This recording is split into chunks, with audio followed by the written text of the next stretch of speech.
देखिए, अब आवेशों के आसपास क्षेत्र तो होता है, ये तो फॉर श्योर है कि क्षेत्र होता है, लेकिन क्या वो क्षेत्र हमें दिख पाता है? वो क्षेत्र हमें कैसे दिखेगा ये बताइए। नहीं दिख पाएगा, तो हमें क्या करना पड़ेगा?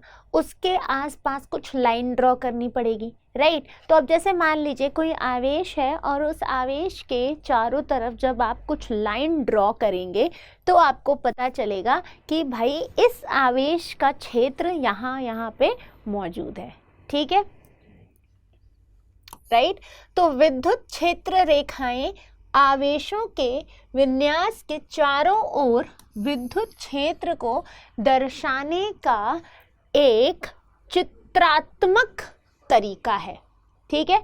तो सिंपल विद्युत क्षेत्र रेखाएं किसी भी आवेश के चारों तरफ विद्युत क्षेत्र को दर्शाती हैं, ओके। विद्युत क्षेत्र रेखा एक वक्र है जो इस प्रकार खींचा जाता है कि प्रत्येक बिंदु पर स्पर्श रेखा उस बिंदु पर नेट क्षेत्र की दिशा में होती है। मतलब कि ये जो रेखाएं होती हैं ना, ये कैसी होती हैं? ये एक वक्र में होती हैं, ठीक है। ये रेखाएं कैसी हैं?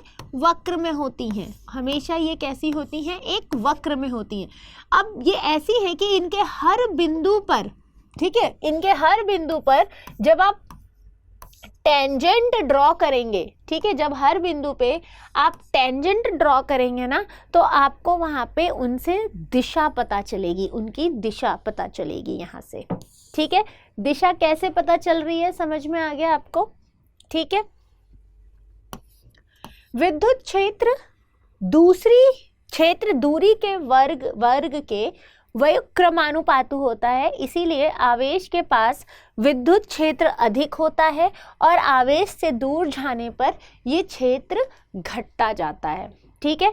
अब ये ऐसे समझिए कि मान लीजिए कि यहाँ पे हमारा एक आवेश है, ठीक है, एक आवेश है।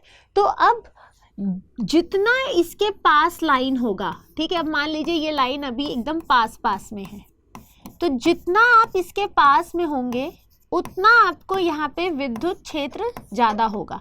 और जैसे जैसे ये लाइन दूर होती जा रही है, ठीक है, जैसे जैसे ये लाइन दूर होती जा रही है, ये देखो विद्युत क्षेत्र रेखाएं दूर होती जा रही हैं, ठीक है, सारा हो गया ना, ये देखो दूर होती जा रही है यहाँ पे, ठीक है। तो इनके पास में आपको ज़्यादा पावर मिलेगा, जैसे जैसे दूर होती जाएगी, दूरियां बढ़ती जाएंगी, वैसे वैसे पावर कम होता जाएगा। मतलब जैसे ऐसे ही समझ लीजिए भाई कि आप जैसे अपने घर में हैं, ठीक है, तो जब आप अपने घर के अंदर हैं तो आप प्रोटेक्टेड हैं, आपके घर में कोई घुस नहीं सकता है। लेकिन जैसे ही आप घर से बाहर निकलते हैं, अब क्या होगा? अब थोड़ा खतरा बढ़ जाता है कि भाई बाहर में तो बहुत सारे लोग आ जाते हैं, कहीं से कोई भी आ जाएगा और कुछ भी कर सकता है। तो जैसे ही आप अपने क्षेत्र से बाहर निकलेंगे, थोड़ा दूर जाएंगे, वैसे वैसे खतरा बढ़ रहा है। तो उसी तरह जो हमारे आवेश होते हैं उनके पास में ज़्यादा पावर होता है, जैसे जैसे दूर जाते जाएंगे वो क्षेत्र उनका घटता जाता है, ठीक है। तो विद्युत क्षेत्र दूरी के वर्ग के व्युत्क्रमानुपाती होता है, इसीलिए आवेश के पास में विद्युत क्षेत्र अधिक होता है और दूर जाने पर ये जो क्षेत्र हैं ये घटते जाते हैं। हालांकि विद्युत क्षेत्र रेखाएं स्थिर रहती हैं, लेकिन कम दूरी की तुलना में बहुत दूर होती हैं, ठीक है। वैसे तो स्थिर है, लेकिन कम दूरी की तुलना में ये बहुत दूर दूर तक होती हैं। अब एग्जाम की तैयारी को और बेहतर करने के लिए हमारे चैनल को लाइक, शेयर और सब्सक्राइब करना ना भूलें।